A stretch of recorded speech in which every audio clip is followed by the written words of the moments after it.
ሰላም እናት አሁንስ አበዙት እንዴ!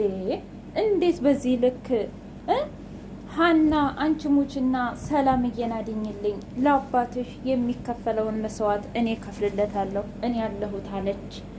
ምላሴ ምን አይነት ራስ ወዳድ ሴት ነሽ? እንዴት ነው ሰላምን አዲነሽ ሀናን የምትገያት? እናትነት እንደዚህ ነው?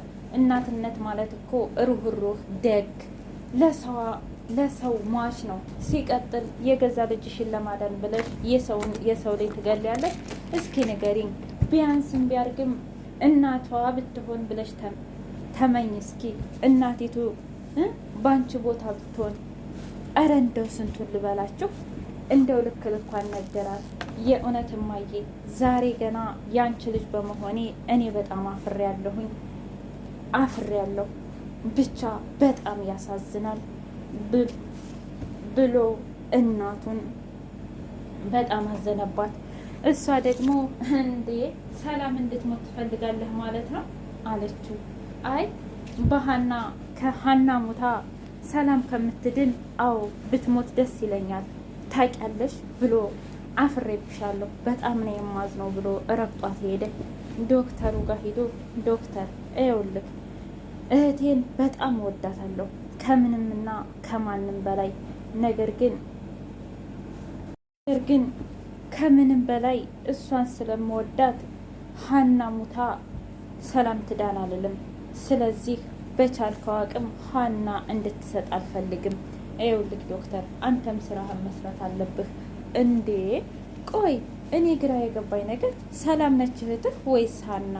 ማንም ትሁን እኔ ሰላምን ከምንም በላይ እወዳታለሁ። ለ2 ዓመታት ደግሞ ታምሜ ብዙ ነገር አድርጌያለሁ እና አንድ ቀን እንደምወዳት እንኳን አልነገርኳትም። እንዴ ለምንድን? ምክንያቱም እኔ ስሞት እንድታዝን ስለማልፈልግ ጥሩ ትዝታ እንዳይኖራት ብዬ። ነገር ግን በፍጹም ሀና አንድ ነገር ብትሆን አባቷ አለ። እኔም ደግሞ ራሴን ይቅርታ አላደርግለትም። እናቴ በእርግጥ በገንዘብ ሁሉን ነገር ማድረግ ትፈልጋለች። ሀናም ደግሞ ይሄንን ልትቀበለው ትችላለች። ነገር ግን አንተ እንደምንም ብለህ ሁሉንም ነገር ማቆም አለብህ ሲለው የእውነት ዶክተሩ እንዴት በጣም ነው የገረመው። ከመገረምም ከመደነቅም በላይ እኔ እንጃ የምትገርም ልጅ ነህ አለው። በቃ እኔ ዶክተር ሁሉንም ነግሬሃለሁ፣ ውስጥ ያለውን እህቴን ለፈጣሪ ሰጥቻታለሁ ብሎ ሄደ። ሀና አባቷ ጋር ደውላ አባዬ በጣም ነው የምወድህ በጣም ነው ከምንም እና ከማንም በላይ አለችው። ሀና እኮ ለአባቷ የሚሆን ለሰላም ብላ እራሷን መስዋዕት ልታደርግ ነው። ጆሮዬ በፍቅሯ ክንፍ ስላለ ጭራሽ የተላከውን ተልኮ ትቶ ሀንዬን እሷ ያለችውን በትውስታ ሁሉንም ነገር ረሳው። አይገርምም? ቆይ እኔ ምልህ ተከታተል ልኝ ብያል ነበር እንዴ ላኩ? አይ ፋዘር አልተከታተልኳትም። ማለት መከታተልማ ተከታትያት ነበር፣ ነገር ግን በመሀል ጠፋችብኝ። ምን ማለት ነው ጠፋችብኝ? አለ አይደለም በቃ ብቻ መሀል መንገድ ላይ ስደርስ ሸወደችኝ። አይ እንደው መቼ ይሆን ተልኮህን በሰላም የምታጠናቅቀው ብሎ በጣም ተናደደበት። ደግሞ ፋዘር በቃ እኔ እንደዚህ ሲሉኝ ይከፋኛል። እንደዚህማ አትበሉ። ደግሞም እርግጠኛ ነኝ ሀና መጥፎ ስራ አሰራም። አይ ጆሮ እስኪ ንገረኝ፣ ማን ነው በአሁኑ ሰዓት 100 ሺህ ብር አውጥቶ የሚሰጠው? ውድና የተከበራችሁ የቻናሌ ቤተሰቦች እንዴት ናቸው? ሁሉ ሰላም፣ ሁሉ መልካም። እኔ እግዚአብሔር የተመሰገነ ይሁን ደህና ነኝ። ለዚህ ቻናል አዲስ የሆናችሁ ሰብስክራይብ በማድረግ ቤተሰብ የሆኑ ነበር ቤተሰቦች ደግሞ ስለምትከታተሉኝ ከልብ አመሰግናለሁ። ኖላዊ ድራማ እንደቀጠለ ይገኛል። እውነት ኖላዊ በጣም አስተማሪና አሳዛኝ ከምንም በላይ የሚያሳዝን ድራማ ነው። ምክንያቱም ሀናዬ ለራሷም ከራሷም በላይ ለሰዎች ነው የምታስበው። አባቷን ቶሎ አሳክማ ሰላምን ቶሎ ጤናዋ ተመልሶ ቤተሰቡ በደስታ እንዲፈነድቅ ትፈልጋለች። ነገር ግን ምን ዋጋ አለው? የሰላም እናት ከምንም በላይ እራስ ወዳለች። እንዴ ግን የእውነት ማለት ነው እንደው ሀና ያወቀች ቀን ምን ትል ይሆን? ምክንያቱም አንቺ ሞተሽ ልጅ ትዳን ያለች ጎበዝ እኮ ነች። እንዴት ሰው እንደዚህ ይላል? እንዴት አንዱ ወላድ እንደዚህ ይላል? አባቴ እኮ እኔን አቶ መኖር አይችልም ስትላት፣ እኔስ ልጄን አጥቼ መኖር እችላለሁ እንዴ? አባዬ ታውቂያለሽ፣ እኔ አሁን ይሄንን ብነግረው ፈጣሪ ያውቃል ልሙት ነው የሚለኝ። እኔ እንጃ ይሄንን ነገር ማድረግ አልፈልግም አላደርገውም ስትላት፣ ችግር የለውም ነሁል፣ ለማንኛውም 6 ሰዓት ሰጥቼሻለሁኝ አስቢበትና መልሰሽ ትናግሪኛለሽ አለቻት። እንዴ አልበዛም? አረ እኔ በፍጹም አላደርገውም አለች ሀንዬ። ነገርኩሽ ያለሽ አማራጭ ይሄ ነው። አንቺስ ሁሌ የሰው ቤት መቀጠር አልሰለችሽም? ሁሌ የሰው ታዛዥ መሆን አልሰለችሽም? የራስሽ ህይወት የራስሽ ነገር ይኖርሻል። አባትሽንም በጥሩ ሁኔታ ታኖሪያለሽ ብላ ደለለቻት። ምላሴ አለዛሬ ተናዶና ተቃጥሎ አያውቅም። እኔ ያንቺ ልጅ በመሆኔ አፍሬያለሁ ሁላ ነው ያላት። ሰላም እርግጠኛ ነኝ በሰው ደም ዲና። ከዚያም በኋላ ሀናን እንደዚህ ያደረግሻት አንቺ መሆንሽን ስታውቅ እመኚኝ፣ ምን ነው ያኔ በሞኩኝ ብላ ነው ራስሽን የምትወቅስሽ። እማዬ እንኳ ብላ አጠራሽም፣ ጠብቂ ዝም ብለሽ አላት።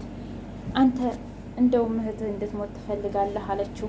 እንደዛ ከሆነ አዎ ብሎ ረግጧት ወጣ።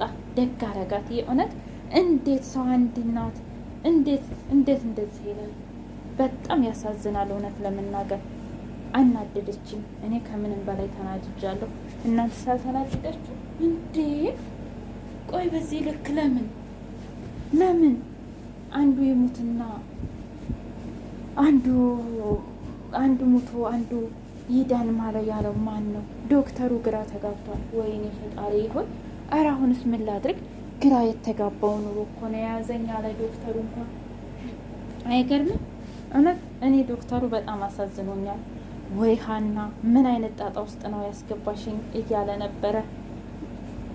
የሀንዬ አባት ምን ነው በቀረብኝ ሁሉም ነገር፣ ምን ነው አምላኬ በሞትኩኝ እያለ ነበር። ጆሮ በመደነቅ እንዴ ምን ሆነህ ነው ሲለው፣ አይ እስኪ ተመልከተኝ፣ አሁን ልጄ ናፈከኝ ስትለኝ ይሄድ ነበረ።